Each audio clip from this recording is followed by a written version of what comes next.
নমস্কার বন্ধুরা, আমার রান্নাঘরে সবাইকে স্বাগত।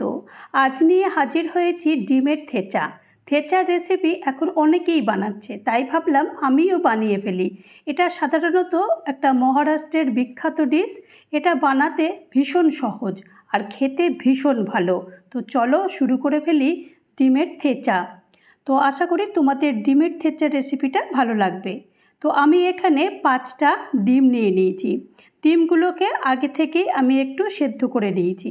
সেদ্ধ করার পর তারপরে ডিমের খোসা যেগুলো ছিল সেগুলো ভালো করে ছাড়িয়ে নিয়েছি। ছাড়িয়ে নেওয়ার পরে তারপরে এখন এই ডিমগুলোকে এরকম চাকু দিয়ে দুভাগ করে নেব। প্রত্যেকটা যেন একদম সমান ভাগে ভাগ হয়। তো এইভাবে প্রত্যেকটা ডিম আমি এখন সমান করে একদম কেটে নিয়েছি। তোমরা চাইলে এখানে সুতো দিয়েও কেটে নিতে পারো, সুতো দিয়েও কাটলেও কিন্তু সবকটাই সমান সমান হয়। তো ডিমগুলো কেটে এখন রেখে দিয়েছি। গ্যাসে কড়াই বসিয়ে দিয়েছি। বসিয়ে দেওয়ার পরে 2 চামচ মতো আমি এখানে সাদা তেল দিয়ে দিয়েছি। আর একটু সামান্য নুন একটু চারিদিকে ছিটিয়ে দিয়েছি। নুনটা ছিটিয়ে দেওয়ার পরে তারপরে যে কাটা ডিমগুলো ছিল সেই ডিমগুলোর একটু উল্টো পিঠ করে আমি এখানে নিয়ে নিচ্ছি। উল্টো পিঠ করে নিলে কি হবে, যে ডিমের কুসুমগুলো কিন্তু একদম ঠিক থাকবে, ভেঙে যাবে না। এর ওপরে একটু সামান্য একটু হলুদ গুঁড়ো দিয়ে দিচ্ছি আর একটুখানি লাল লঙ্কার গুঁড়ো দিয়েছি। দিয়ে দেওয়ার পরে তারপরে এই 2 মিনিট মতো একটুখানি হতে দিয়েছি। দিয়ে দেওয়ার পরে তারপরে এটাকে ধীরে ধীরে আমি এগুলোকে একটু উল্টে দেবো। উল্টে দেওয়ার পরে দেখো নিচের দিকটা কিন্তু বেশ ভালোই ভাজা হয়ে গেছে আর কুসুমগুলো কিন্তু একদম ভেঙে যাচ্ছে না বা খুলেও যাচ্ছে না। তো সেই কারণে এই ডিমগুলো যখনই ভাজতে হবে তখন কিন্তু ওই উপর করে এটাকে ভাজলে তাহলে ডিমের কুসুমগুলো একদম কিন্তু খুলে যাবে না। ডিমগুলো মোটামুটি হালকা ভাজা হয়ে গেছে আর ডিমে দেখো কি সুন্দর একটা কালারও এসেছে। তো ডিমগুলো ভাজা হয়ে গেছে, ডিমগুলো আমি এখন সব তুলে নিচ্ছি। তোমরা লক্ষ্য করে দেখবে ডিমগুলো কিন্তু আমি একদম কিন্তু খুব ভালো করে কিন্তু ভাজিনি, জাস্ট একটুখানি এপিট ওপিট করে ভেজে তুলে নিয়েছি। ডিম ভাজা হয়ে গেছে আর ওই কড়াইয়ের মধ্যেই আমি আবার 1 চামচ মতো এখানে তেল দিয়েছি। তেল দেওয়ার পরে 1 চামচ আমি গোটা জিরে দিয়েছি আর 1 চামচ আমি এখানে সাদা তিল দিয়েছি। আর 10-12টা মতো আমি এখানে রসুন দিয়েছি আর 10টা আমি কাঁচা লঙ্কা দিয়েছি। আর 2 চামচ মতো আমি এখানে বাদাম নিয়েছি। বাদামটা আমার আগে থেকেই ভাজা ছিল, তাই আলাদা করে আর ভাজিনি। তো ওই বাদামটাই আমি দিয়ে দিয়েছি। যদি তোমাদের বাদাম ভাজা না থাকে তাহলে অবশ্যই কিন্তু বাদামটা হালকা করে ভেজে নেবে।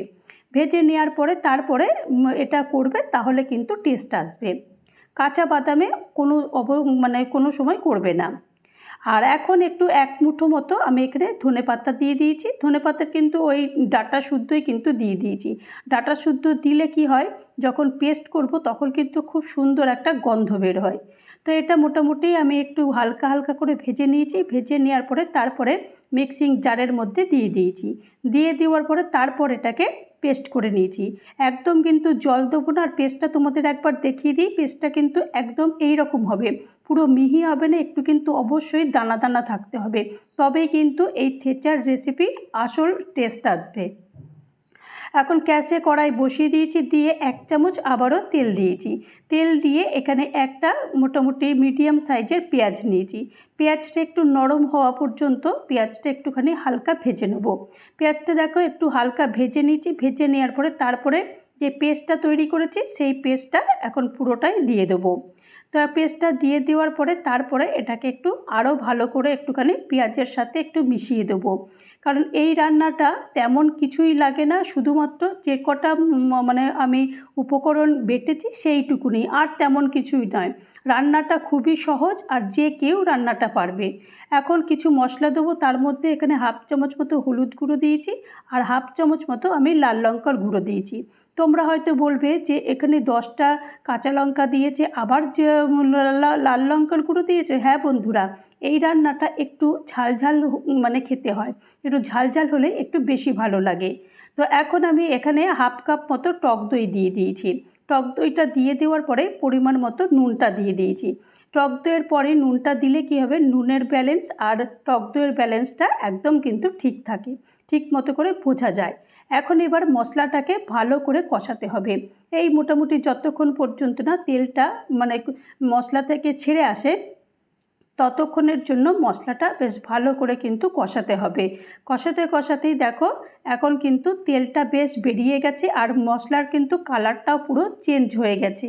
এই রকম অবস্থা যখন হবে তখন এই মিক্সি ধোয়া জল একটু দিয়ে দিতে হবে।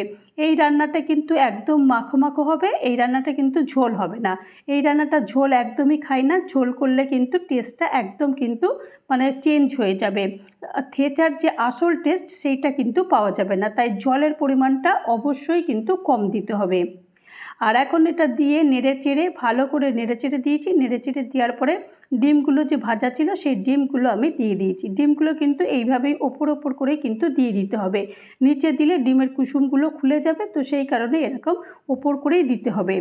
দিয়ে দেওয়ার পরে এটাকে একটুখানি এই মশলাগুলো যাতে করে ডিমের মধ্যে চলে যায় এরকম আস্তে আস্তে করে এই একটা একটা করে এরকম ডিমের মধ্যে এগুলোকে দিয়ে দিতে হবে, তাহলেই কিন্তু খেতে টেস্ট আসবে, না হলে শুধু ডিম এরকমভাবে টেস্ট আসবে না।